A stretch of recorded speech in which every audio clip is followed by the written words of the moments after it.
The air in the Duke's private library tasted of expensive brandy, old leather, and the cold metallic scent of a trap being sprung. Arthur St. Clair stood by the mahogany desk, his posture a masterpiece of aristocratic indifference, silhouetted against the amber glow of a dying fire. He did not look like a man committing a social execution. He looked like a benefactor, his silver-threaded waistcoat catching the light as he toyed with a heavy, wax-sealed document.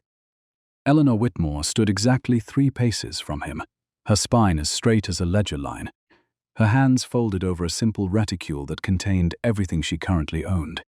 She did not fidget. She did not speak.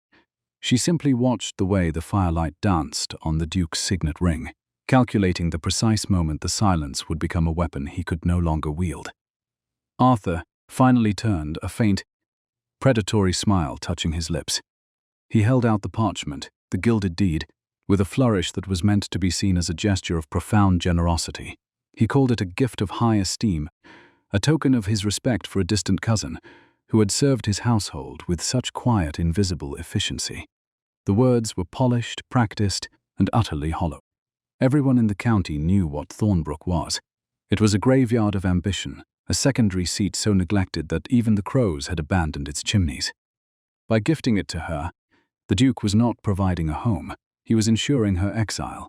He was handing her a liability disguised as an inheritance, a ruin that would swallow her tiny dowry and her reputation in a single, dusty gulp.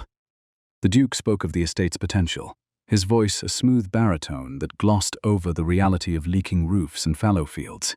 He suggested that a woman of her particular, industrious nature would find the challenge invigorating. Eleanor listened to the subtext.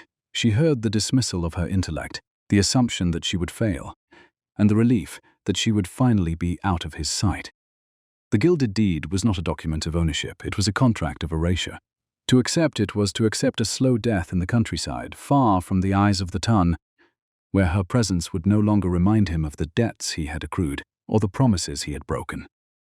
She did not flinch when he pressed the cold parchment into her hand. She did not offer a tearful gratitude or a frantic protest. She felt the weight of the paper, the texture of the vellum, and the heat of his gaze as he waited for a sign of weakness. Instead, she performed a curtsy so perfect, so mathematically precise, that it felt like a silent reprimand, a matter of action, not of emotion. She met his winter-grey eyes with a gaze that was neither humble nor defiant, but merely observant. She was already auditing him, measuring the vanity of his buttons and the hollowness of his charity. She knew that he believed he was throwing away a piece of rotting fruit. He did not realize he was giving her the one thing he could never truly command. A kingdom of her own, however broken the walls might be. The journey to Thornbrook was marked by the relentless winding of a pocket watch and the steady rhythmic jolting of a hired carriage that had seen better decades. As the manicured lawns of the Duke's primary estate gave way to the rugged, untended hills of the northern county, the landscape began to mirror Eleanor's internal landscape. The sky turned the color of bruised plums, and the air grew sharp with the scent of damp earth and approaching frost. She sat alone in the dim interior, her fingers tracing the seal on the deed. She did not look back at the life she was leaving behind. A life of quiet service, of being the shadow in the library, who balanced the books the Duke was too lazy to read.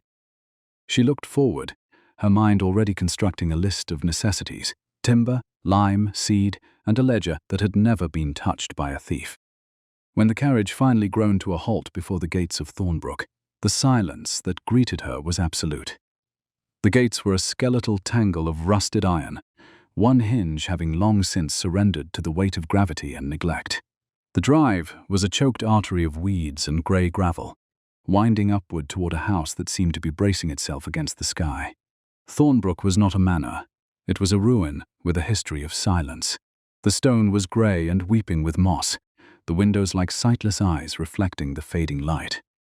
There was a sagging quality to the roofline, a suggestion that the house was slowly exhaling its last breath into the cold evening air. Eleanor stepped out onto the damp earth, the hem of her traveling dress immediately catching on a stray bramble. She did not curse the plant. She did not weep at the desolation. She reached down, detached the thorn with a steady hand, and looked at the house as a general might look at a battlefield. She saw the missing shingles on the east wing, She saw the way the ivy had become a strangling shroud rather than an ornament. She smelled the rot in the wood and the stagnant water in the blocked gutters. To any other woman of her station, this would have been a moment of utter despair. To Eleanor, it was the first entry in an audit that would last a lifetime. It was a matter of measurement, of identifying every crack and every failure, and realizing that if a thing could be broken, it could also be mended. The front door creaked open, a heavy oak barrier that seemed reluctant to admit a new master. A woman stood in the threshold, her figure framed by the dim yellow glow of a single sputtering candle. This was Mrs. Hedges, the housekeeper who had remained at Thornbrook while the rest of the world moved on. Her face was a map of weary endurance, her eyes like a winter sky that had seen too many storms. She looked at Eleanor with a skepticism that was as thick as the dust on the floorboards. She had seen owners come and go, most of them staying just long enough to realize that the house was a hollow shell before fleeing back to the comforts of London. She did not see a savior in the plain woman standing in the drive. She saw another mouth to feed and another tragedy to witness. Mrs. Hedges provided no warm welcome. She spoke in a voice that was as dry as parchment, informing Eleanor that there was no fire in the hearth and very little oil in the lamps.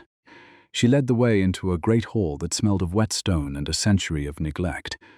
The air was so cold that Eleanor could see her own breath, a small, white ghost following her through the shadows. The furniture was shrouded in grey dust cloths, looking like a gathering of silent, mournful spirits. The floorboards groaned under their footsteps, a rhythmic protest that echoed in the vast, empty space. This was the reality of the Duke's gift, a house that was slowly being reclaimed by the earth, a monument to the indifference of men who valued gold over stewardship. Eleanor did not ask for a tour of the drawing rooms or the ballroom. She asked for the keys and the estate's current accounts. The housekeeper's eyebrows twitched, a momentary break in her stoic mask, as she handed over a heavy iron ring. The keys were cold, the metal biting into Eleanor's palm, but she welcomed the sensation. They were not just tools for doors, they were the symbols of her sovereignty. She followed Mrs. Hedges to a small, drafty room that had once been the steward's office. It was a space of failed intentions. The desk was scarred, the inkwell was dry, and a stack of dusty volumes sat in the corner like discarded bones. This was the heart of the estate, and it was currently beating with the slow, irregular pulse of insolvency. She dismissed the housekeeper for the night, ignoring the woman's suggestion that she should rest. Eleanor did not want rest, she wanted clarity. She lit a second candle, its flame struggling against the draft that whistled through the window casing, and pulled the first volume toward her. The paper was yellowed and brittle, the ink fading into a ghost of its former self. As she turned the pages, she saw the story of Thornbrook's decline written in the language of numbers. It was a tale of embezzled funds, of repairs that were paid for but never performed, and of tenant farmers who had been squeezed until they had nothing left but their resentment. The previous steward, Barnaby Thorne, had not just been incompetent. He had been a parasite. She sat in the freezing room, her fingers stained with the dust of decades, and began to audit the ruins. She did not see the cobwebs or the peeling wallpaper. She saw the potential for timber sales in the neglected northern wood. She saw the possibility of reclaiming the marshy fields if the drainage tubes could be cleared. She saw the way the Duke's arrogance had blinded him to the hidden assets of the land. He had given her a ruin to be rid of her, thinking that without his wealth she would be nothing. He did not understand that wealth was a matter of stewardship, not of a title. Guided by the steady rhythm of the timepiece, Eleanor began to plan her first move. She did not seek revenge. She sought a balanced ledger, and in the silence of the dying night, she realized that the Duke had not given her a prison. He had given her a foundation. By the time the grey light of dawn began to bleed through the clouds, Eleanor had finished her initial inventory. Her hands were cold, her eyes were tired, but her mind was a sharp, focused instrument. She knew exactly how many shingles were missing. She knew the names of the 3 remaining tenant farmers who had not yet fled. She knew the depth of the debt and the location of the most fertile soil. She stood and walked to the window, looking out over the mist-shrouded fields. The house was a skeleton, the land was a wilderness, and she was a woman with no resources but her own intellect. It was an unspoken, solitary discipline of endurance, and she was its master. She did not fear the work ahead. She welcomed it. For the first time in her life, she was not a shadow in someone else's house. She was the architect of her own fate, and Thornbrook, for all its decay, was finally truly home.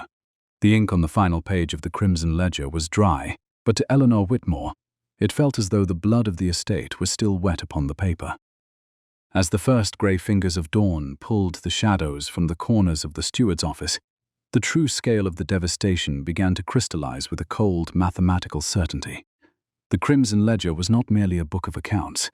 It was a record of betrayal bound in peeling, grease-stained vellum. It documented the slow, systematic killing of a land's potential by a man who had viewed every acre as a private purse. Barnaby Thorne had not simply been a poor administrator. He had been a predator, hiding his tracks in a thicket of falsified vouchers and ghost repairs that had never seen the light of day. Eleanor's fingers, chilled to the bone despite the wool shawl wrapped tightly around her shoulders, traced the jagged entry for the Northern Drainage Project. The paper felt brittle under her touch, smelling of old damp and the acidic, metallic tang of cheap ink that had begun to eat into the parchment. This office itself felt like a tomb of honesty. Dust lay upon the mahogany desk in thick, grey drifts, forming a geological record of Thorne's years of neglect. She spent the next hour reconstructing a single month of timber sales from 3 years prior. She cross-referenced the felling licenses with the recorded yields, her pen scratching a rhythmic, persistent tune against the quiet of the house. The fraud was meticulous. Thorne had recorded the sale of 20 mature oaks as salvage from lightning strike, yet the ledger showed no corresponding expenditure for the removal of charred debris or the clearing of the undergrowth. He had sold the heart of the woods and pocketed the difference, leaving the forest floor to rot. Eleanor calculated the theft, £14, 6 shillings, and then multiplied it by the dozen other storms Thorne had invented. It was her own quiet architecture of endurance, this process of turning a mess of lies into a clean, undeniable column of debt. 3 years ago, the Duke, Arthur St. Clair, had signed off on £40 for a system of terracotta pipes. The pipes were recorded as laid. The labourers were recorded as paid. However, the state of the North Fields, which Eleanor Whitmore had observed from the carriage windows as a stagnant, reed-choked mire, told a different story. The money had vanished into Thorne's pocket, leaving the earth to drown in its own moisture. Eleanor sat back, her spine pressing against the hard wood of the chair, and closed her eyes. She recalled a childhood memory of sitting at her father's knee, watching him balance the accounts of their modest household. He had told her then that a ledger was the heartbeat of a family's honor, and that a single misplaced farthing was a crack in the foundation of a life. Looking at Thorne's work, Eleanor realized she was looking at a total collapse of that honor. She calculated the ripple effect of that single theft with a mind that moved like a clockwork mechanism.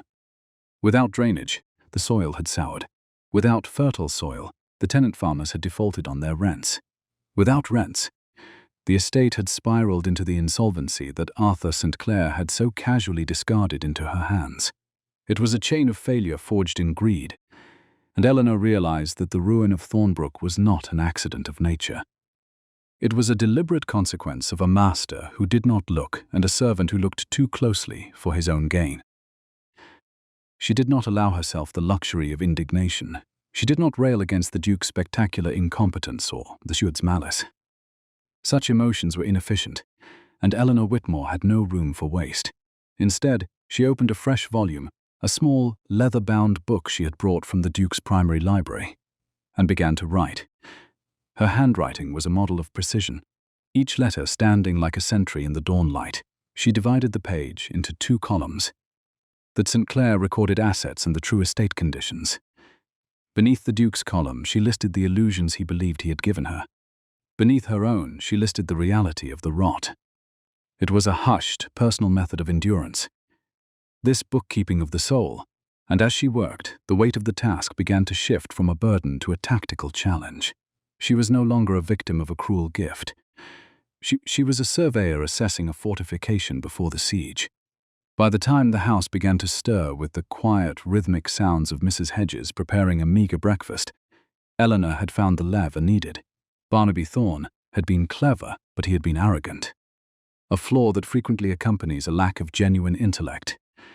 He had assumed that no one would ever audit the details of the lime purchases or the timber yields. He believed Arthur St. Clair was too distracted by the hunt and his cousins too preoccupied with the ballroom to care for the grit of the earth. He had left a paper trail of his own vanity, and Eleanor Whitmore had followed it to the very end. She stood, the floorboards offering a rhythmic creak of protest beneath her boots, and walked to the hearth to burn the candle down to its wick. The office tasted of stale air and old secrets. But through the window, the mist was finally lifting from the valley, revealing the bones of her new kingdom.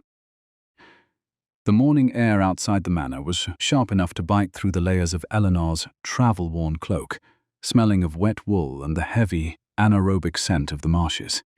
She did not wait for a groom to lead her or a guide to point the way. She walked with a steady, purposeful gait toward the northern boundary, passing the stables that had once housed the county's finest hunters. Now, the roof had collapsed in the center like a broken spine, and the stalls were empty, smelling of rot and ancient hay. As she reached the cluster of tenant dwellings, she paused before the cottage of Silas Miller. The building was a testament to the burden of ruin she had inherited. The thatch was a breeding ground for thick, emerald moss, drooping like a heavy sodden brow over the single, cracked window. Eleanor stepped inside the threshold, her boots clicking on the uneven dirt floor. The air inside was a thick soup of peat smoke and the sour smell of unwashed wool. There was no fire in the hearth, only a pile of grey ash that looked like the ghost of a warmth long gone. A single wooden table, scarred by generations of hard use, held a chipped bowl containing the remnants of watery porridge. Eleanor looked at the walls, where the damp had bloomed into dark, velvet-like patches of rot that seemed to pulsate in the dim light. This was the true legacy of the Duke's neglect, a landscape of human erosion. She touched the cold stone of the wall, feeling the moisture seep into her skin. She withheld any purse of coins. She knew that would be a temporary salve for a mortal wound. Instead, she measured the thickness of the grime with a cold, analytical eye. To restore the land was to restore the man, and to restore the man was to secure the sovereignty of Thornbrook. Further on, the land was a tragedy of neglect. Great pools of standing water reflected the pale. Winter sun like cataract clouded eyes, and the grass was a sickly pale yellow that spoke of roots gasping for air. This was the site of Thorn's ghost drainage, and as she reached the edge of the slope, she saw a figure silhouetted against the horizon. It was Silas Miller, the last of the tenant farmers who still attempted to wring a living from this drowned soil. Silas did not look up as she approached. He was bent over a spade, his movements slow and heavy with a weary, habitual despair. He was digging a shallow trench, a futile attempt to divert the water that had already claimed the lower half of his primary field. He was a man made of the same grey stone as the manor, his face weathered by seasons of failure, and the bitter knowledge that his labor was for naught. Eleanor Whitmore stopped exactly 5 paces from him, observing the way he handled the tool. He had strength, but he lacked the geometry of the task. He was fighting the water as an enemy, rather than understanding it as a physical force that followed the dictates of the slope. She waited in silence, the only sound the wet, sucking noise of the spade meeting the mud, until the man finally paused to wipe the sweat from his brow. He looked at her then, his eyes narrowed with a skepticism that was more than mere social rudeness. To him, she was a lady in a fine cloak, a creature of the drawing room, who had come to inspect the ruin she now owned. He saw her as another ghost in a house of ghosts. He voiced no greeting. He simply stood there, the spade held like a barricade between them, and asked what the mistress of Thornbrook wanted with a man who had nothing left to give but his sweat. Eleanor did not flinch at the coldness of his tone. She withheld any soft word of sympathy or hollow promise of better times. She looked at the trench he had dug, and then looked at the escarpment of the hill above them. She spoke with a voice that was level and authoritative. Informed by the hours she had spent studying the maps and the physics of drainage, she told him that he was digging in the wrong place. She explained that the water was not coming from the rain alone, but from a calcified spring that had been blocked during the previous steward's half-hearted attempts at repair. She used technical terms: alluvial deposits, subsoil saturation, the angle of repose. speaking to him not as a superior to a servant but as one engineer to another. Silas Miller's grip on the spade tightened, his jaw set in a hard line. He told her that he had farmed this land since he was a boy, and that no book learning could tell him how to manage a flood. Eleanor did not argue. She did not raise her voice. Instead, she reached into her reticule and pulled out a small copper tube, a sample of the innovative drainage pipes she had ordered with the last of her personal funds. She held it out to him, the metal gleaming with a cold orange light in the morning sun. The copper tube was not a piece of plumbing. It was a scepter of sovereignty. She told him that she did not want his sweat. She wanted his intellect. She outlined a plan for a tiered system of drainage that would follow the natural contours of the northern wood, reclaiming the marsh in stages over the next 12 months.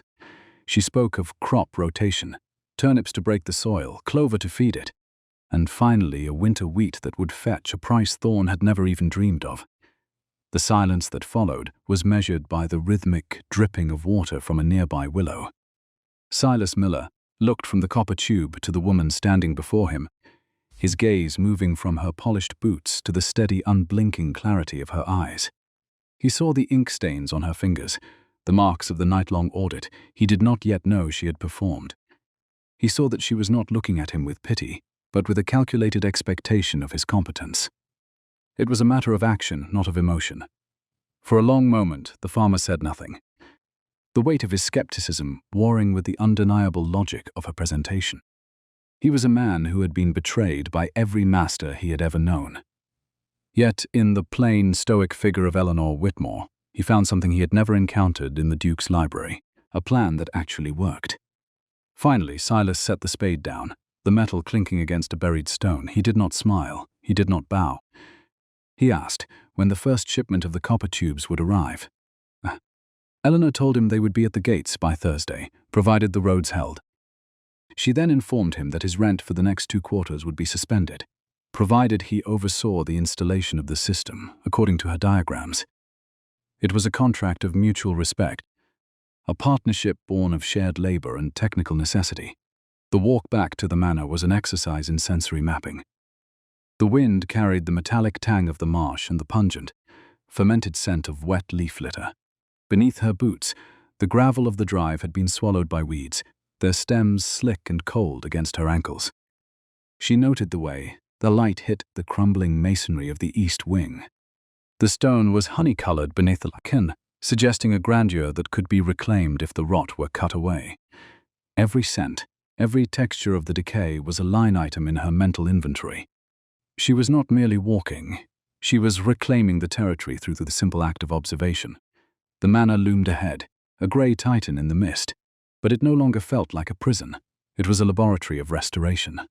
Eleanor walked back through the weed-choked drive, the dampness of the morning clinging to her hem, but she felt a warmth spreading through her that had nothing to do with the sun. She had secured her first ally. She had identified the source of the rot and begun the slow, methodical process of excision. Thornbrook was still a ruin, its chimneys still cold and its roofs still leaking, but the first entry in the new ledger had been made. It was a record of intention, a statement of sovereignty that Arthur St. Clair could not revoke with all the gilded deeds in the world. She reached the front door, the heavy oak yielding to her hand with less resistance than it had the night before. Inside, the hall was still shadowed, the dust still thick on the floorboards, but the silence no longer felt like a threat. She went back to the office, finding Mrs. Hedges standing by the window, the housekeeper's face a mask of quiet observation. The older woman looked at the mud on Eleanor's skirts and then at the fresh book open on the desk. She asked if the mistress had found what she was looking for in the North Fields. Eleanor Whitmore sat down, picked up her pen, and dipped it into the fresh ink she had prepared. She told Mrs. Hedges that she had found a beginning. She did not explain the physics of the drainage or the fraud of the steward. She simply asked for a list of the local timber merchants and the current price of lime in the village. Mrs. Hedges paused, a flicker of something that might have been respect crossing her weary features, and nodded. The household was shifting, the slow, tectonic movement of authority transferring from the ghost of the past to the reality of the present. Eleanor Whitmore had no desire to be loved. She aimed to be effective. And in the quiet, methodical ticking of the office clock, she began to build the kingdom she had been given as an insult. Governed by the scratches of her pen on the parchment, the restoration of Thornbrook had begun. The scratches of the pen on the parchment were the only sound in the steward's office, a rhythmic ticking that matched the brass-bound clock on the mantel. Eleanor did not stretch her aching back, nor did she allow the fatigue of a sleepless night to cloud the cold precision of her mind. The sun began to creep over the horizon in a bruised, leaden grey that bled through the grime of the window panes. It cast a harsh light onto the crimson ledger, the dust-covered accounting book that had, over the course of 12 hours, revealed its secrets to her. She did not view the heavy tome as a mere collection of numbers. It was a map of a decade of systematic theft. She had unraveled the tangled web of Barnaby Thorne's stewardship with the patience of a weaver. The discrepancies were not errors of ignorance. They were deliberate acts of financial sabotage. She traced the friction between the recorded timber sales from the Eastern Wood and the actual stumpage remaining on the land. A gap of nearly £400. Thorne had sold the oldest oaks to a private shipyard in the east and logged the income as cheap firewood distributed to the local village. More egregious was the ghost drainage project of 1815. The Duke had authorized a massive expenditure for clay piping to reclaim the northern marsh, a project the ledger claimed was wholly completed. Yet, as Eleanor looked out at the morning mist, she knew the northern fields remained a treacherous mire. The funds had been paid to a contractor who did not exist, a shell of a name that led directly back into the former steward's own pocket. The identification of the corruption was her first true possession of Thornbrook. She closed the ledger, the heavy thud of leather against mahogany, sounding like a gavel in the silence. Arthur St. Clair had handed her the gilded deed as a social execution, believing he was discarding a liability that would eventually drown her. He had been too arrogant to audit his own holdings, too traditional to imagine that a woman could understand the mechanics of embezzlement. Eleanor stood, her spine straight, despite the chill that had settled into her marrow. She was the only person in the county who knew the true depth of the St. Clair insolvency and his steward's unchecked greed. 3 weeks passed in a blur of cold ink and colder confrontations. During those 21 days, the new mistress of Thornbrook did not seek the comfort of the drawing room. She did not attend the local parish social. She occupied the estate's operational room as if it were a fortress under siege. Her very first act had been the formal termination of the corrupt steward. When Thorne had arrived, smelling of stale ale and unwarranted arrogance, he had expected a frightened girl overwhelmed by debt. Instead, he found a woman who presented him with a meticulously summarized audit of his own thefts. Citing page and line from the Crimson Ledger, she laid out the forged receipts for the lime kilns. She cross-referenced the inflated costs of winter grain against the actual market rates published in the city journals. She showed him the falsified ledgers for the hedgers' wages, money paid to men who had been dead for 6 years. Thorne's ruddy complexion drained to a sickly, sweating pallor as he realized the mathematics were flawless. He attempted to bluster, bringing his heavy fists down on the mahogany desk, trying to use his physical size to intimidate her into silence. Eleanor did not flinch. She did not shout. She did not threaten with emotional hysterics. She simply informed him, in a voice as level as a balanced scale, that if he was not off the estate by sunset, the records would be placed in the hands of the county magistrate before morning. Thorne had fled, abandoning half his belongings in his haste, but the damage he left behind remained a physical weight upon the land. She used the first tranche of recovered funds, money she had frightened out of the steward's hidden personal accounts, to place an urgent order with a foundry in the north. While she waited for the shipment, she spent her days walking the boundaries of her new kingdom to catalogue the decay. The tenant cottages huddled like wounded animals at the edge of the estate. These were not the picturesque dwellings of a prosperous manor. They were monuments to the human cost of aristocratic neglect. Eleanor stood before the first cottage, her eyes measuring the sag of the lintel and the black rot that had claimed the thatch. The architecture of the eaves was failing entirely, the timber softened by years of unmitigated damp until it resembled wet cardboard. The air here was thick, with the smell of wet soot and the stagnant mineral tang of the marshat that had encroached upon the very doorsteps. The stone walls were weeping. The mortar turned to a sandy paste that crumbled under the slightest pressure of a finger. She walked further down the lane, the mud pulling at the hems of her heavy wool skirts. The hearths in these homes were cold, the winter fuel having been sold off by Thorn for his own profit. She did not hide her hands in her pockets against the biting wind. She touched the cold, weeping stone, feeling the vibration of a wet, rhythmic cough from a child ear. It was a matter of maintenance, not of vanity, and the failure of maintenance was a moral crime. To the Duke, these people were invisible components of a distant landscape, easily ignored from the warmth of his primary seat. To Eleanor, they were the mechanism of the estate's survival, currently being ground into the dirt by a man who had stolen the very funds meant to keep their roofs dry. She saw a young woman peering through a cracked pane, her eyes hollow with the specific, quiet terror of the destitute. The floor inside was packed earth, now turning to a slick slurry as the marsh water crept under the wooden threshold. Eleanor did not look away from the woman's gaze. She recorded the ruin in her mind, cataloguing every broken slate and rotting beam, adding it to the private inventory of truth she carried in her heart.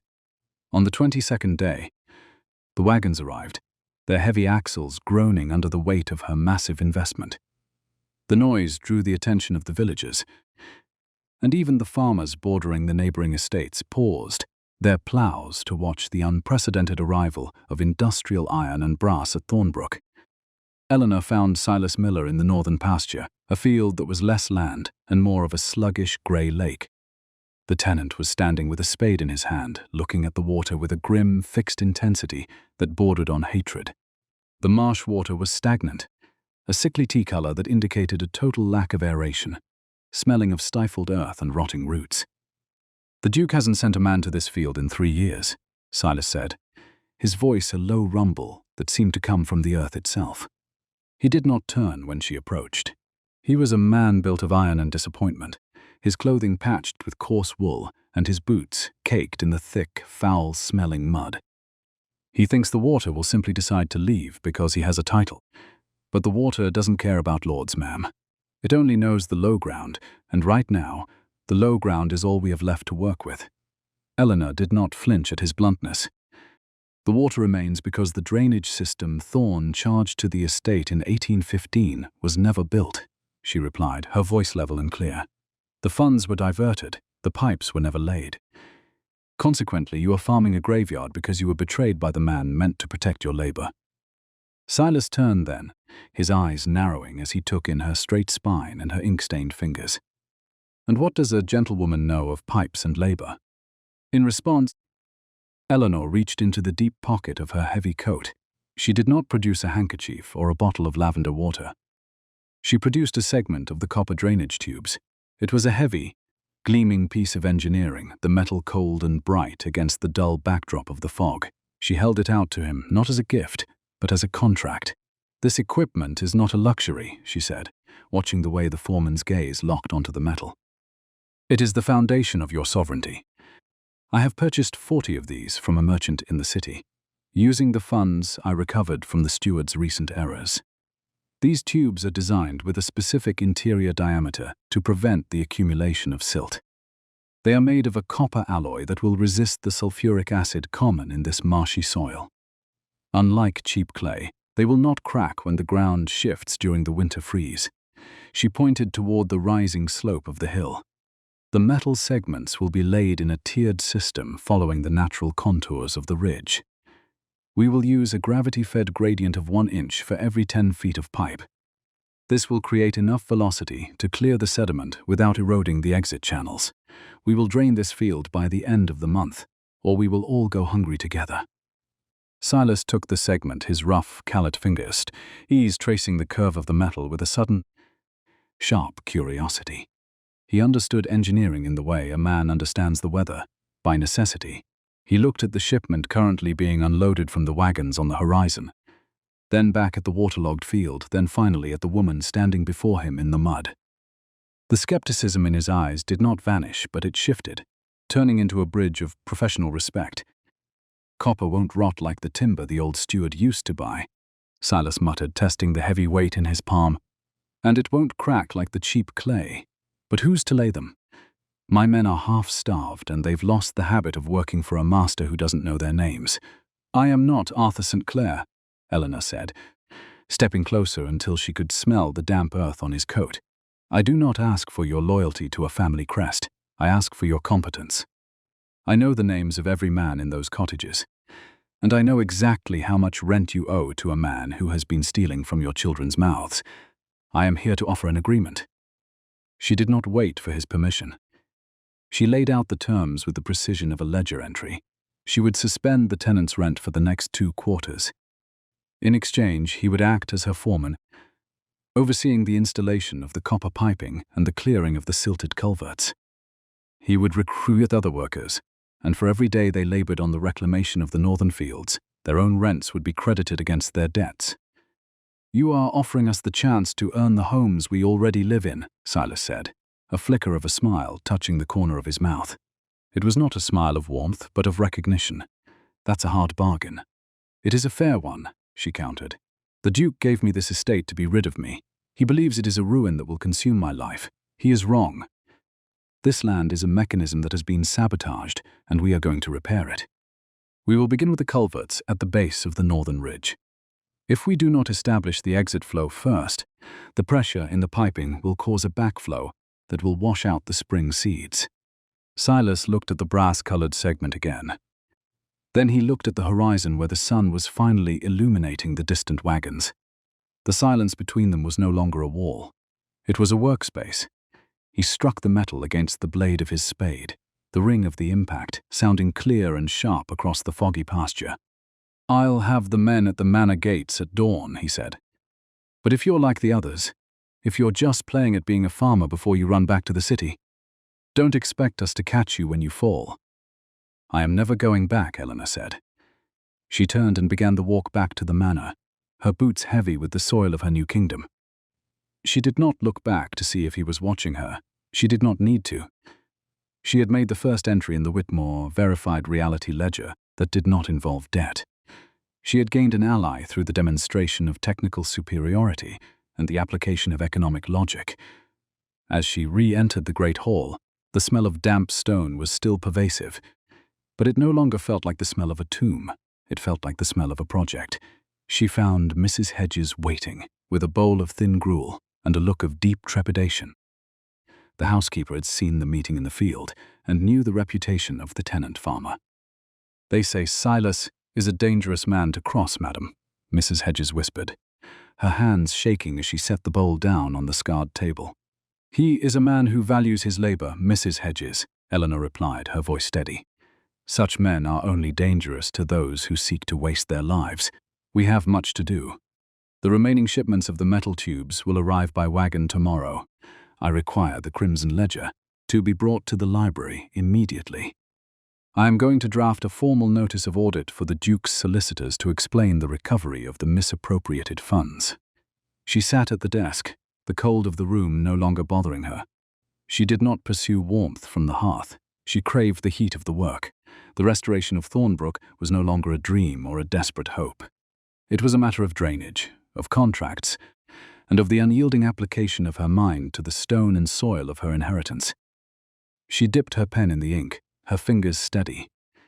Arthur St. Clair had discarded her like a piece of rotting fruit, but he would find that the fruit had seeds, and the seeds were already taking root in the very ground he had thought worthless. Governed by the passing minutes and the scratches of her pen, Eleanor Whitmore began to write the future of the county. The eastern woods of Thornbrook were a cathedral of silence, built of oak, ash, and iron-grey mist. The scent of pine resin was sharp and cold, cutting through the heavy, anaerobic smell of the forest floor where centuries of leaf litter had turned to a thick loam. Eleanor Whitmore walked through the undergrowth, her boots sinking slightly into the soft earth, her hand tracing the rough bark of an ancient oak. She did not look at the forest as a poet might, seeking beauty in the dappled light or the curve of a branch. She looked at it as a surveyor, her mind busy with the geometry of board feet and the market value of seasoned heartwood. This forest was not a collection of trees. It was a dormant treasury of naval-grade timber that Barnaby Thorne had been too cautious to steal in bulk. To fell a single oak was a matter of a few days' work and a quiet wagon in the night. To harvest a stand of this magnitude required an army of men, a network of river access, and a master who understood the high-stakes requirements of the shipyard contractors. The Duke had viewed this wood as a hunting preserve, a place to ride through in pursuit of a fox, whilst his estate crumbled. He had never calculated the diameter of the trunks or the straightness of the grain. Eleanor paused before a massive specimen, its girth so wide that 3 men could not have linked hands around it. She reached into her pocket and pulled out a small steel calipers, measuring the bark's thickness with a clinical, steady hand.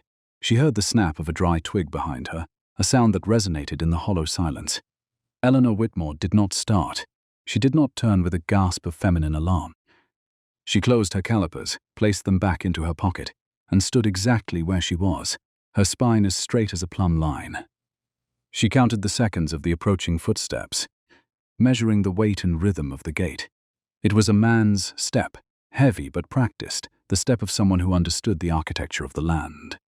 When she finally turned, she found Julian Vane standing 10 paces away, his figure silhouetted against the pale winter sun.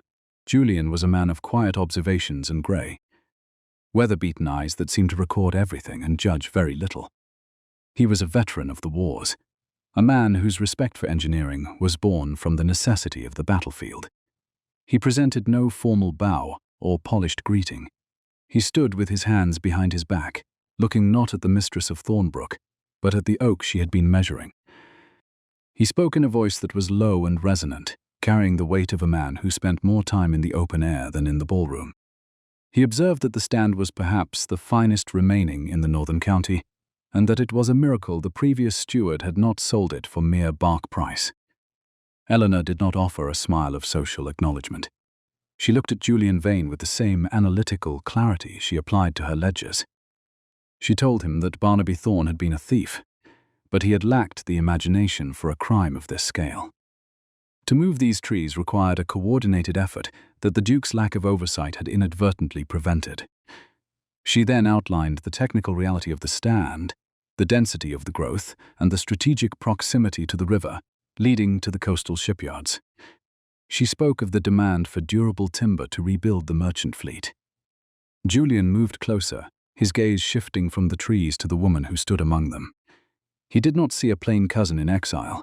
He saw a strategist who had identified a hidden asset in a landscape of ruin. He asked her if she intended to clear-cut the entire wood to pay the estate's immediate debts.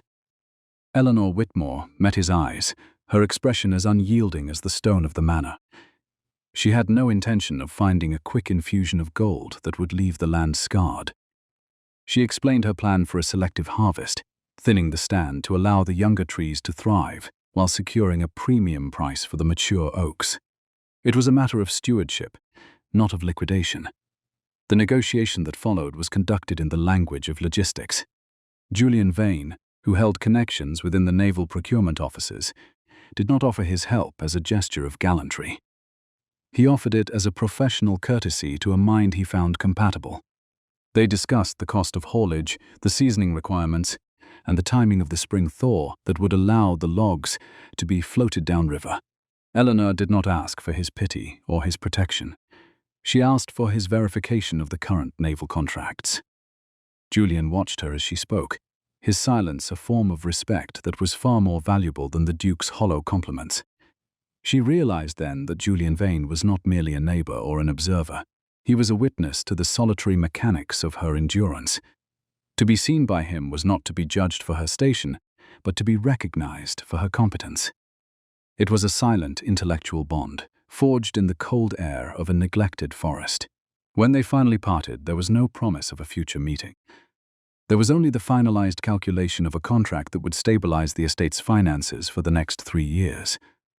Eleanor watched him walk away, his figure disappearing into the mist, and then she turned back to the woods. The forest was no longer a wilderness, it was a kingdom of assets, and she was its architect. By the 2nd month of her 2nd winter at Thornbrook, a full year since her arrival, the news of the restoration had begun to leak through the county like water through a cracked dam. It was not the story of a woman in exile that captured the imagination of the people, but the story of the copper drainage tubes and the suspension of rents for labor. In the village alehouses and the cold kitchens of the surrounding estates, the name Eleanor Whitmore was spoken with a mixture of disbelief and growing hope. They spoke of the mistress who walked the fields in boots, who knew the price of lime to the farthing, and who treated her tenants not as a burden to be squeezed, but as a mechanism to be maintained. The first group of refugees from the Duke's primary estate arrived at Thornbrook on a morning when the frost was thick enough to crunch like glass beneath the wagon wheels. Silas Miller stood at Eleanor's shoulder, his expression a mask of hard-won pride as he watched his former companions approach the gate. There were 7 of them, led by a seasoned ploughman who had been Arthur St. Clair's head labourer for 20 years. They stood at the rusted iron gates, a small, weary caravan of thin horses and men whose faces were etched with the deep lines of generational neglect. They carried their lives in a few sacks of seed and rusted tools, looking at the manor house with the trepidation born of a lifetime of betrayal. Eleanor Whitmore did not wait for them in the great hall. She met them at the gate, spine straight and her hands folded over her ledger. She refrained from giving a speech of welcome or a promise of easy charity. She stood in the freezing air and watched as the men dismounted, her eyes measuring the condition of their livestock and the state of their equipment. She did not aim to be a savior, she sought to be a master who understood the value of the work. The senior ploughman stepped forward, his cap in his hand, and spoke of the conditions at the Duke's seat. The leaking roofs that went unrepaired, the fallow fields being swallowed by brambles, and the steward who demanded the rent even when the crops had failed. The labourer told her that they had heard of the new terms at Thornbrook. They had heard of the drainage of the northern fields and the recovery of the timber funds. They asked if there was room on the land for men who were willing to work, but who could no longer survive under the indifference of a master who did not know their names. Eleanor listened to the subtext of his plea. She heard the desperation, yes, but she also heard the technical skill that was being wasted. These were the best farmers in the county, the talent that Arthur St. Clair had so casually ignored because he was too busy with the hunt and the ballroom. She did not allow her heart to soften with pity. Such an emotion would have been an insult to the men standing before her. Instead, she opened her ledger and began to conduct an audit of their capabilities. She asked the ploughman about the rotation of his crops and the condition of the soil in the southern valley of the Duke's land. She questioned the men on their knowledge of the new iron-tipped ploughs and their experience with winter calving. It was a matter of inventory, not of emotion. She was measuring the human capital of the migration, realizing that the Duke's neglect had handed her the tools she needed to outshine his own seat. The migration of talent was not merely a matter of farming. It was a social execution of the Duke's authority. To accept these men was to publicly declare her sovereignty and to invite a direct conflict with Arthur St. Clair. Eleanor Whitmore did not hesitate. She did not consult with a lawyer or seek the approval of the neighboring gentry. She looked at the men and then at the vast, empty acreage of the eastern slope that had been fallow for a generation. She told them that she had no houses to give them that were not in need of repair, and no gold to pay them that was not yet in the ground. She offered them the same contract she had given to Silas Miller, a suspension of rent in exchange for the labor of restoration. She told them that they would build their own houses, using the timber she had selectively harvested from the eastern woods. They would clear the eastern slope and implement the new system of drainage she had designed. They would be the architects of their own prosperity, and she would be the steward who ensured the ledger remained balanced. It was a hard bargain, a partnership of necessity that required a trust they had never been offered before. The ploughman looked at his men, and then back at the woman with the ink-stained fingers. He did not see a lady playing at farming. He saw a master who recognized the dignity of his labor. He nodded once, a gesture of finality that was more binding than any wax-sealed document. The migration had begun. For every day that passed, the silence of Thornbrook was replaced by the rhythmic sound of axes in the woods and the steady, purposeful clink of spades against the frozen earth. The estate was breathing again, its pulse quickening with every new hand that joined the work. Arthur St. Clair, in the warmth of his primary library, did not yet realize that his worthless gift was becoming a rival power. He believed that the silence from the north was the silence of Eleanor's failure. He did not know that his best men were deserting him, drawn not by the promise of gold, but by the promise of competence. He did not know that the fruit he had discarded was not rotting, but was instead growing into a forest that would eventually overshadow his own name. Driven by the ceaseless march of time and the steady growth of the new tenantry, Eleanor Whitmore was building a kingdom that no social exile could touch. She stood on the steps of the manor, looking out over the activity in the distance, and for the first time, she did not count the cracks in the stone. She counted the lives she was reclaiming, and the ledger was finally, truly beginning to shift. The air in the hall of Thornbrook Estate no longer tasted of wet stone and undisturbed dust. It tasted of beeswax, linseed oil, and the dry, sharp scent of newly sawn heartwood. The rhythmic sound of hammers from the east wing and the muffled calls of teamsters in the yard provided a new pulse to the house. It was a cadence of industry that had replaced the heavy, suffocating silence of decay. Mrs. Hedges now moved with the brisk, authoritative step of a general commanding a fortress. She carried freshly laundered linens, the crisp white fabric a stark contrast to the mold-spotted rags of the past. The hearths were ablaze, radiating a steady, consuming warmth that banished the dampness from the deepest corners of the stone. Thornbrook Estate was breathing again, its lungs filled with the clean air of competent administration. The polished floors reflected a structural resurrection, dictated by mathematics and enforced by unyielding will. Silas Miller stood by the great hearth, unrolling a schematic that had been heavily annotated in Eleanor's own precise script. He pointed toward the northern boundary. "The northern marsh is fully drained, miss," Silas reported, his voice devoid of the subservient tremor it had held a year ago. It was replaced now by the steady, resonant tone of a man who knew his worth. "Those copper drainage tubes you ordered from the Midlands have done the trick. The stagnant water has been drawn off, and the soil beneath is as black and rich as anything I have seen. We can begin the spring planting a full month earlier than the Duke ever managed at his primary seat." Eleanor Whitmore dipped her pen into the inkwell, the scratch of the iron nib against the parchment of her Whitmore verified reality ledger sounding like the steady march of progress. She logged the completion of the drainage project, her handwriting a sequence of sharp, uncompromising angles. It was a matter of arithmetic, not of sentiment. She did not celebrate the victory with an outburst of joy. She did not offer empty praise. She recorded the yield, verified the expense, and closed the column with a definitive stroke. "And the tenants on the eastern slope?" she asked, her gaze fixed on the column of figures, verifying the balance of labor against the projected yield. The numbers were absolute. They did not lie, and they did not flatter aristocratic egos. "The framing for the new cottages is up," Silas confirmed. "The Eastern Slope settlement plan is proceeding exactly to your schedule. The men who came over from the Duke's estate have proven invaluable. They lay the stone foundations with a speed that defies the frost. We have housed 3 more families this week alone, and the timber cleared from the plots has already been sorted for transport. They work because they know they are building their own equity, Silas," Eleanor corrected quietly, carefully blotting the ink on the ledger page. "A man will labor for a wage, but he will bleed for a home. We are providing the latter. It is a matter of practical economics, not charity. The Duke demanded allegiance through the threat of starvation. We shall secure it through the guarantee of prosperity." The heavy oak doors of the administration room opened, and Julian Vane stepped across the threshold, bringing with him the sharp, clean scent of the autumn woods. He did not possess the polished, useless elegance of the London ballrooms.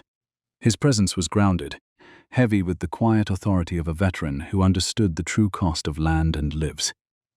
His winter-grey eyes immediately found Eleanor, and the brief, almost imperceptible softening of his posture spoke of a deep intellectual alignment. In his hands he held a thick sheaf of documents bound in rough twine. He crossed the room with measured steps, his gaze taking in the precise order of her desk, the meticulously stacked reports, and the confident set of her shoulders. "The naval procurement contracts," Julian announced, setting the heavy papers on the desk beside her ledger. "The Admiralty's surveyor has inspected the first harvest and was astonished by the density of the timber. He has authorized the purchase of the entire yield at a premium, with a standing order for the next 5 years.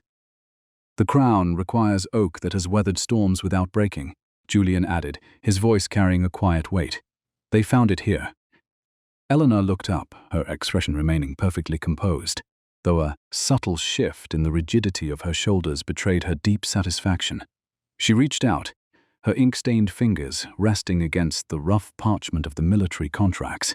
Managing the estate had begun as a silent, private art of survival, but it had blossomed into an irrefutable public sovereignty. The wealth she had generated was not speculative. It was anchored in the soil and verified by the crown. The naval procurement contracts were not merely pieces of paper. They were a shield forged of undeniable financial supremacy. The Duke's former steward, Mr. Thorne, had convinced His Grace that the Boundary Woods were entirely rotted and worthless, Eleanor observed, her voice low and deeply analytical. She recalled the entries in the Crimson Ledger, where Barnaby Thorne had systematically written off the forest as a loss. The ink in that book is a testament to the arrogance of men who refuse to walk their own land. Mr. Thorne was a thief who relied upon his master's aristocratic disdain for manual inspection. Julian replied, stepping closer to the desk. He understood the language of the soil, the grammar of water, and the slow, patient syntax of stone. You went into the mud, Eleanor. You measured the rot yourself. You found the healthy timber beneath the neglect, and you built a kingdom out of the scraps they threw away. They thought they gave you a ruin, but they had given you the very foundation of your power. Eleanor Whitmore stood up, moving from her desk to the center of the hall of Thornbrook Estate. Her spine was a perfectly vertical line against the backdrop of the restored oak paneling. She was measuring the slant of the morning light, calculating the remaining daylight for roofing repairs, when a carriage interrupted the morning's productive hum. It was a light, sprung vehicle of polished wood and vanity, its wheels crunching sharply against the newly laid gravel of the drive. The vehicle in the yard was a masterpiece of metropolitan artifice, its yellow wheels gleaming with a garish brilliance. It was a machine of social status, not of utility. Ella watched from the tall, mullioned window. Her hands folded seamlessly over the small, leather-bound volume of her Whitmore Verified Reality ledger. She did not rush to the door. She did not smooth her hair or adjust the simple charcoal-grey wool of her gown. She stood exactly where she was, counting the seconds it took for the liveried groom to dismount, a matter of action, not of emotion. She was already auditing the arrival before the guest had even stepped onto the gravel. Lady Penelope Vance emerged from the carriage like a creature of another climate, a vibrant, poisonous flower transplanted into a working agricultural landscape. She was draped in heavy silks the color of crushed berries, her reticule swaying with the rhythmic arrogance of the ton. She paused on the gravel, but she did not look at the repaired stables or the thriving fields in the distance. She looked at the manor, with a practiced narrowing of the eyes that was meant to convey aristocratic pity, but it only revealed a profound lack of technical observation. To Penelope, the restoration was invisible because it was not gilded in gold leaf. She saw the clean stone and the straight fences, but she did not see the vast financial equity they represented. The meeting in the parlor was a study in absolute contrasts. Lady Penelope brought with her the heavy, cloying scent of expensive lavender and the icy chill of the ballroom. Her presence a deliberate intrusion into the ordered, productive silence Eleanor had painstakingly built. Penelope moved through the space as a surveyor of a completely different sort, her gaze snagging judgmentally on the absence of velvet drapes and the presence of architectural and topographical maps on the walls. "You have made the place quite rustic, Miss Whitmore," Penelope drawled, speaking in a voice that was a polished, brittle soprano. She did not wait for an invitation to proceed into the parlor, her silk skirts rustling loudly against the straight-backed wooden chairs. "The news of your little experiments has reached Arthur St. Clair's ears at his primary estate. He assumes you are playing at farming to distract yourself." Mrs. Hedges entered the parlor, carrying a silver tray with a simple tea service. The silver was polished to a flawless mirror finish, free of the tarnish that had once plagued the house, but the porcelain was plain and functional. Mrs. Hedges set the tray down with a precise, silent dignity that rivaled any butler in London, then withdrew without offering a single subservient bow to the uninvited guest. The house is functional. Lady Penelope, Eleanor replied, taking her seat and pouring the tea with an exceptionally steady hand. She withheld any apology for the lack of sugar, nor did she flinch under the other woman's condescending stare.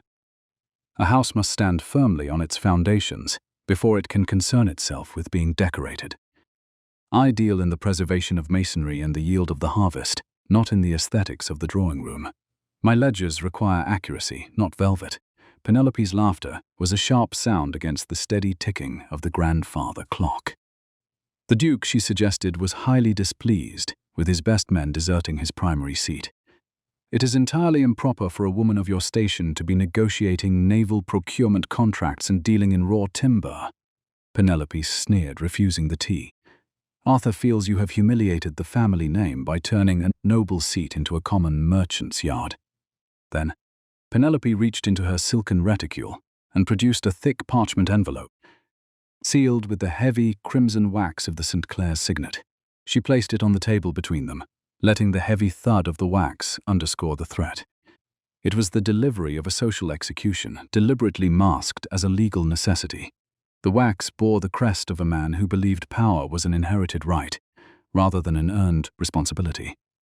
Arthur St. Clair was attempting to formally revoke the gilded deed. Penelope leaned forward, outlining the Duke's legal strategy. He was invoking an archaic legal loophole to prevent the squandering of noble land, arguing his case on the strict grounds of female incapacity. The claim was as deeply ironic as it was lethal. The Duke was officially accusing Eleanor of neglect. He was arguing that her unconventional methods, the clearing of the woods, the digging of the mud for the copper drainage tubes, the influx of common laborers through the Eastern Slope settlement plan, were actively destroying the aristocratic character of the estate. Because she was a woman, the legal petition claimed, she lacked the intellect to comprehend the preservation of a ducal seat, turning a noble heritage into a crude commercial enterprise. The letter demanded the immediate suspension of her stewardship and a complete return of the deed to his primary estate, pending a public hearing in front of the county magistrates. "It is out of your hands now, Eleanor," Penelope said, rising to her feet and smoothing her skirts. "Arthur will take the estate back. You simply do not possess the legal standing, nor the intellect, to fight a duke in a court of law over a matter of land management. You should pack your modest belongings before the bailiffs arrive and save yourself the embarrassment of a public eviction." Eleanor did not blink.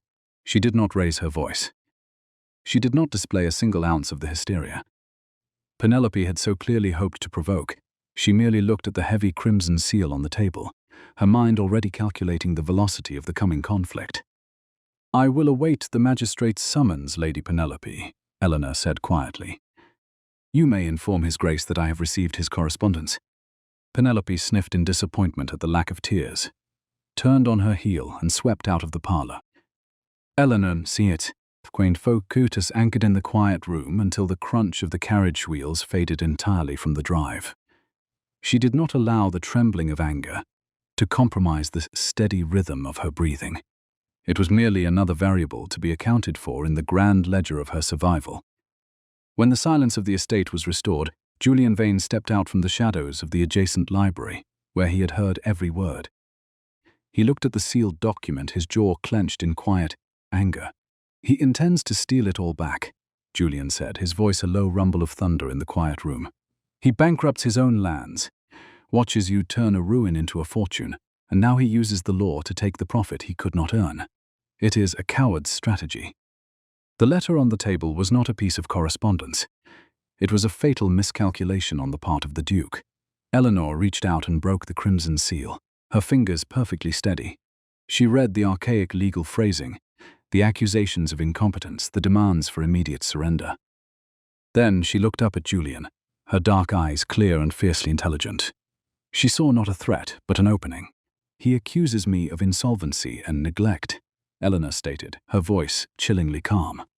She placed her hand over the ledger of verified facts, feeling the physical weight of the exact, undeniable mathematics recorded within its pages. "And to prove it, he is demanding a public hearing. He wishes to humiliate me in front of the entire county. He wishes to demonstrate his superiority through a theater of legal intimidation."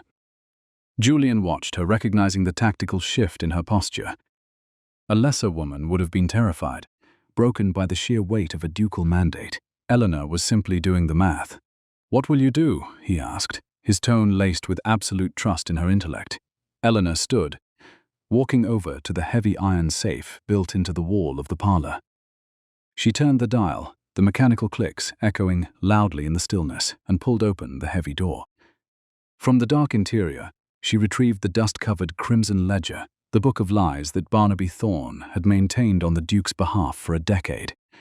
She placed the corrupt ledger right next to the Duke's legal threat on the polished mahogany table.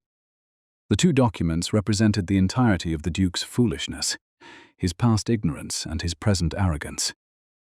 "I will not fight him with tears, and I will not fight him with appeals to his non-existent mercy," Eleanor said, her voice ringing with the quiet, devastating authority of a true architect of order.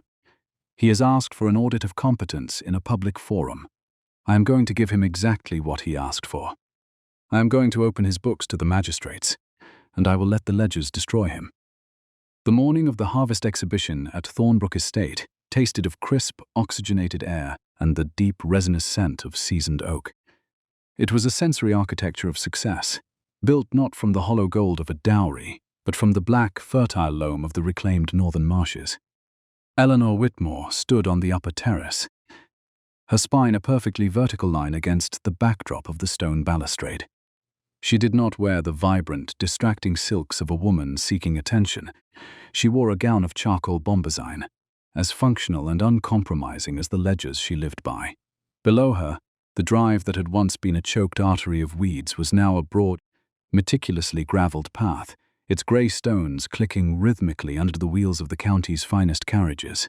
They were all there, the earls, the squires, and the nervous magistrates, drawn not by a social invitation, but by the undeniable gravity of a thriving economy. Arthur St. Clair, the Duke, arrived in a carriage that looked like a gilded anachronism against the industrious landscape of Thornbrook.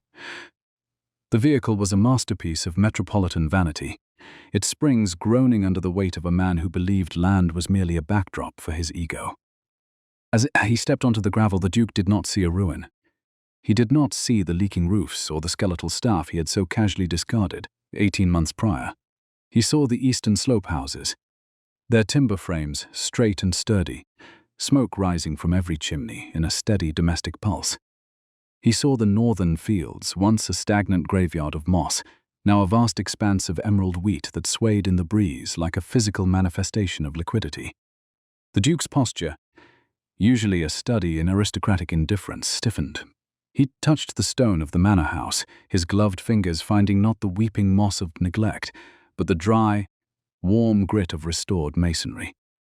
Eleanor watched his arrival from the terrace, her hands folded over the small, leather-bound volume of verified facts. She refrained from rushing down to meet him. She refused to perform a curtsy of submission or a smile of welcome. She counted the seconds of his hesitation, measuring the precise moment his arrogance met the reality of her competence.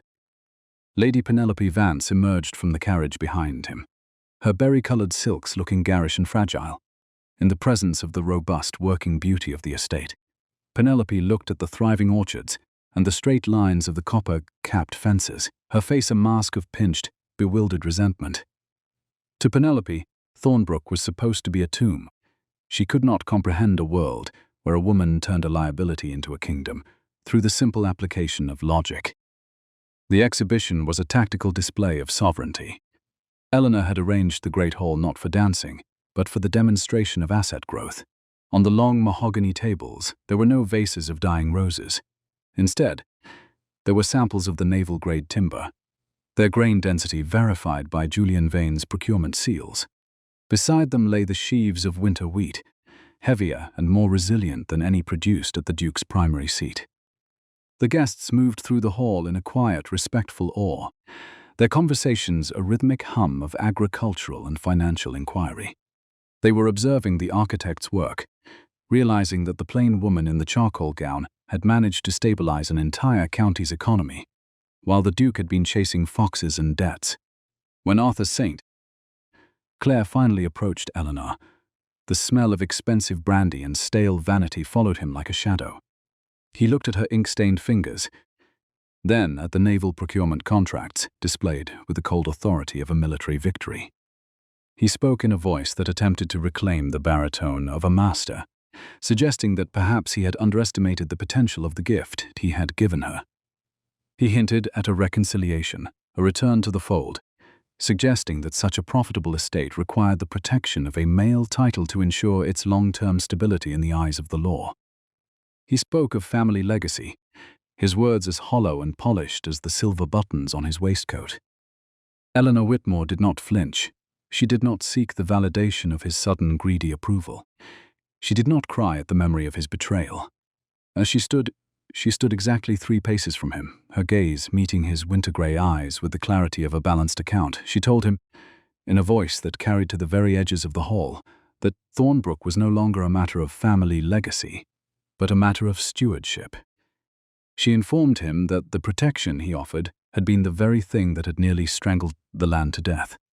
Measured by the ticking of the grandfather clock, she let the silence settle between them, a cold, impenetrable barrier of proven worth. Arthur St. Clair was no longer the benefactor. He was a guest in a house that had outgrown his understanding. The formal legal hearing for the revocation of the gilded deed was convened an hour later in the manor's library, the room smelling of old parchment and the sharp, clean scent of Julian Vane's boot polish. The 3 county magistrates sat behind the massive oak desk, their faces grave as they reviewed the Duke's petition of menial incapacity. Arthur stood to the left, his lawyers flanking him like a phalanx of expensive, useless words. He argued that Eleanor's management was a commercial desecration of a noble seat, that her mercantile focus on timber and drainage had stripped the estate of its traditional aristocratic dignity. He spoke of the migration of his tenants as a theft of property, a subversion of the natural order of the peerage. Eleanor stood alone at the center of the room, her Whitmore verified reality ledger held firmly in her hands. She did not hire a lawyer to speak for her. She did not appeal to the emotions of the magistrates or the mercy of the Duke, a matter of action, not of emotion. When it was her turn to speak, she presented no standard defense. She offered an audit. She opened the crimson ledger, the book of Barnaby Thorne's lies, and laid it on the desk beside the Duke's petition. She began a rhythmic, devastating recitation of 10 years of systematic neglect. She cited the ghost drainage projects of 1815, the embezzled timber yields, and the falsified lime kilns, all signed off by a Duke who was too lazy to audit his own soul. She then presented her own records. She showed the magistrates the exact cost of the copper drainage tubes and the corresponding increase in crop yields. She demonstrated the financial sovereignty of the naval procurement contracts, proving that Thornbrook was not only solvent, but was currently the primary creditor for 3 neighboring estates. She spoke of the Eastern Slope Settlement Plan as a restoration of the land's most vital resource, the dignity of its people. As she spoke, the technical brilliance of her administration became a physical force in the room. The magistrates looked from the Duke's frantic, sweating lawyers to the calm, analytical woman before them, and the result was written in the silence that followed. The senior magistrate, a man who had seen a century of land disputes, picked up the crimson ledger and then the gilded deed. He did not look at the Duke, he looked at Eleanor. He stated that the law regarding incapacity was intended to prevent the ruin of an estate, not to punish its salvation. He noted that the Duke's own records proved a decade of criminal negligence, while Miss Whitmore's records demonstrated a stewardship that was a model for the entire kingdom. He formally dismissed the petition, declaring that the gilded deed was absolute and that Eleanor Whitmore was the sole, irrefutable sovereign of Thornbrook. The social execution Arthur had planned had become his own public humiliation, a matter of cold, mathematical justice.